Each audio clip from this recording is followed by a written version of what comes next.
नमस्कार साथियों, आपके अपने YouTube चैनल बायो गुरुजी पर आपका हार्दिक स्वागत है।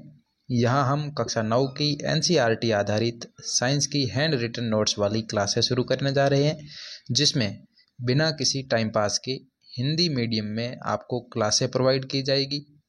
साइंस बुक क्लास 9th से 12th तक चैप्टर वाइज एक एक करके क्लासें दी जाएगी। आज हम पहले चैप्टर पदार्थ को शुरू करते हैं, जिसमें हम पदार्थ के बारे में, पदार्थ क्या है, कितने भागों में वर्गीकृत किया, किन किन ने किया और पदार्थ की विभिन्न अवस्थाओं के बारे में अध्ययन करेंगे। तो जैसा कि आप थंबनेल में देख पा रहे हो, NCERT बेस्ट साइंस पार्ट 1 है। 9th क्लास की पहला चैप्टर पदार्थ, जिसका पार्ट 1 आज आपके सामने है।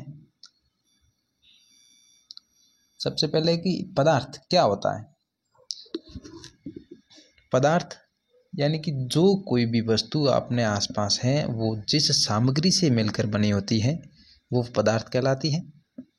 इन वस्तुओं का द्रव्यमान होता है, अपना आयतन होता है, स्थान घेरती हैं। इनका वर्गीकरण प्राचीन भारत के जो दार्शनिक थे, उनके अनुसार इनको 5 मूलभूत तत्वों में वर्गीकृत किया गया है, जिसको इन्होंने पंच तत्व कहा। वायु, अग्नि, पृथ्वी, जल और आकाश, ये 5 तत्व भारत के प्राचीन दार्शनिकों ने बताए। दार्शनिकों के अनुसार सभी वस्तुएं पंच तत्वों से मिलकर बनी होती हैं, चाहे वो सजीव हो या फिर निर्जीव हो। आधुनिक वैज्ञानिकों ने पदार्थ के वर्गीकरण करने के लिए 2 भागों में वर्गीकृत किया। एक उनकी फिजिकल प्रॉपर्टी, दूसरा केमिकल प्रॉपर्टी, यानी कि भौतिक गुणधर्म और रासायनिक गुणधर्म। पहले पढ़ते हैं कि पदार्थों का भौतिक गुणधर्म क्या होते हैं। भौतिक गुणधर्म के अंतर्गत वे सभी पदार्थ जो अपने आसपास पाए जाते हैं, वो छोटे छोटे कणों से मिलकर बने होते हैं। यानी कि पदार्थ छोटे छोटे कणों से मिलकर बने होते हैं और हमारे आसपास की वस्तुएं हैं, वो पदार्थों से मिलकर बनी होती हैं। पदार्थ के कणों के अभिलाक्षणिक गुण। पदार्थ जो छोटे छोटे कणों से मिलकर बने होते हैं, उन कणों के क्या क्या गुण पाए जाते हैं। सबसे पहला गुण है कि उन कणों के बीच में एक रिक्त स्थान पाए जाते हैं। पदार्थ के कण निरंतर गतिशील अवस्था में रहते हैं। कणों में गतिज ऊर्जा होती है, जो तापमान बढ़ने पर बढ़ती है। एक इनमें ये गुण पाया जाता है कि 2 विभिन्न पदार्थ हैं और उनके कण जो हैं वो आपस में स्वतः मिलते हैं, तो उसको विसरण कहा जाता है। क्या कहा जाता है? विसरण कहा जाता है। फिर पदार्थ का अगला गुण देखते हैं कि पदार्थ के कण जो हैं वो एक दूसरे को आकर्षित करने के गुण पाया जाता है। वो एक दूसरे को अपनी तरफ आकर्षित करते हैं। अब पदार्थ की अवस्थाओं के बारे में पढ़ते हैं कि पदार्थ की कितनी अवस्थाएं हैं। पदार्थ की अवस्थाएं उनके जो कण हैं, उनकी विशेषताओं के आधार पर दी गई है, जो मुख्य रूप से 3 प्रकार की है: ठोस, द्रव और गैस। फिर इसमें प्लाज्मा और बोस-आइंस्टाइन कंडेंसेट 2 और ऐड की गई है। अपन यहाँ पे ठोस, द्रव और गैस के बारे में थोड़ा विस्तार से पढ़ेंगे। पहली है ठोस अवस्था। ठोस अवस्था का आकार और आयतन एक निश्चित होता है, निश्चित आकार की होती है, स्पष्ट सीमाएं होती हैं, स्थिर आयतन होता है उनमें, यानी कि निश्चित आयतन होता है, लेकिन इनकी जो संपीड्यता है वो नगण्य होती है। यानी कि इनको प्रेशर करने पर, दबाने पर ये अपनी आकार को नहीं बदलते हैं। इनके ऊपर कोई बल लगाएंगे तो ये टूट सकते हैं लेकिन आकार को नहीं बदलते हैं। ठोस दृढ़ होते हैं, मजबूत होते हैं। इनके बीच में इनके जो कण होते हैं, ठोसों के कण, उनके बीच में सबसे ज़्यादा आकर्षण बल होता है। जैसे पेन, पेंसिल, किताब, सुई, लकड़ी, स्पंज, चीनी, रबर, नमक आदि जो हैं, ये ठोस अवस्था के उदाहरण हैं। दूसरी अवस्था है पदार्थ की द्रव अवस्था। द्रव अवस्था का आकार अनिश्चित होता है, क्योंकि उसको जिस बर्तन में रखेंगे उसी का वो आकार ग्रहण करता है, लेकिन इसका जो आयतन होता है वो निश्चित होता है। चाहे किसी भी बर्तन में डालेंगे तो उसकी जो आयतन होता है वो निश्चित होता है। चाहे 1 लीटर पानी की बोतल में डालो तो भी वो 1 लीटर रहेगा, चाहे उसको एक बड़े टब के अंदर डालो तो भी 1 लीटर, लेकिन वो आकार है जो बर्तन के अनुसार बदलता रहता है। द्रवों के अंदर बहाव का गुण पाया जाता है।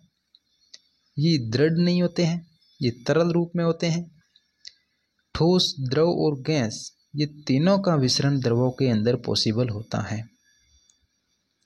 तीनों हैं जो द्रवों के अंदर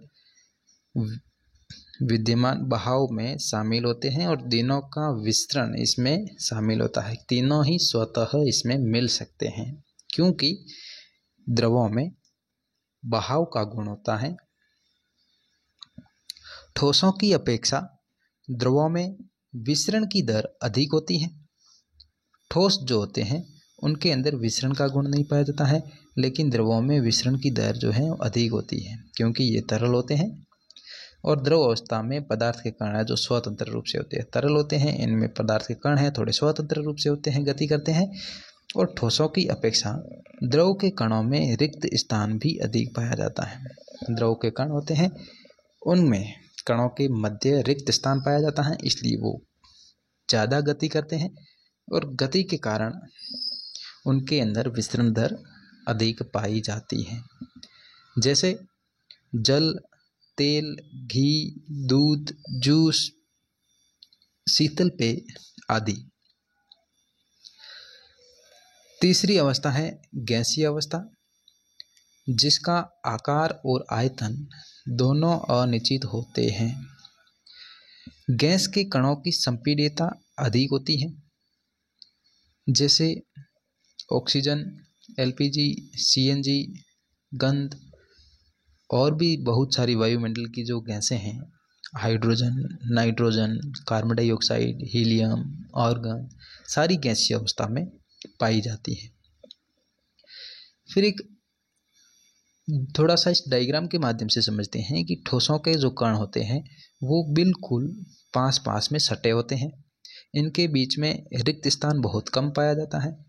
इनके कणों में गति कम होती है, लेकिन द्रव अवस्था में इनके कण ठोसों की अपेक्षा थोड़े दूर होते हैं, लेकिन गैस की अपेक्षा पास में होते हैं। द्रवों में कणों के मध्य रिक्त स्थान थोड़ा ज़्यादा होता है, तो वो थोड़े ठोसों की अपेक्षा थोड़े तेज गति से वो विसरण करते हैं और इनमें आकर्षण बल ठोसों की अपेक्षा कम होता है। फिर गैस की बात करें तो गैसों के कणों के मध्य अंतर कोशिकीय अवकाश यानी कि रिक्त स्थान बहुत ज़्यादा होता है, जिसमें वो तेज गति से, अत्यधिक तीव्र गति से और अनियमित गति से गति करते हैं, जिसके कारण वो आपस में टकराते हैं और बर्तन की दीवारों से टकराते हैं और जिस कारण बर्तन की दीवार पर वो दबाव डालते हैं। बर्तन की गैसीय अवस्था में कणों की गति अनियमित होती है, अत्यधिक तीव्र होती है, जिसके कारण ये कण आपस में और बर्तन की दीवारों से टकराते हैं। बर्तन की दीवार पर गैस कणों द्वारा प्रति इकाई क्षेत्र पर लगे बल के कारण गैस का दबाव बनता है। यानी कि गैस का प्रेशर कैसे बनता है कि वो जिस बर्तन में रखा गया है उस बर्तन के प्रति इकाई क्षेत्रफल में, यानी कि कोई बर्तन है उसके किसी एक क्षेत्र पर लगातार जितने कणों का प्रेशर पड़ रहा है, दबाव पड़ रहा है, वो टकरा रहे हैं, वो उसकी दबाव कहलाता है। और गैसों के कणों के मध्य आकर्षण बल ठोस और द्रव की अपेक्षा कम होता है। ठीक है, आज अपन ने पदार्थ क्या होता है, पदार्थ को किन किन ने वर्गीकरण किया, भौतिक आधार पर पदार्थों का वर्गीकरण कितना था, कितनी अवस्थाएं थी इसकी, तो मुख्य रूप से 3 अवस्थाओं के बारे में पढ़ा, ठोस, द्रव और गैस। कल अपन इससे आगे का चैप्टर कंप्लीट करेंगे, जो पार्ट 2 आएगा पहले चैप्टर का। इसके बाद में अपन 2nd चैप्टर स्टार्ट करेंगे। तो आज सभी का धन्यवाद। जय हिंद, जय भारत।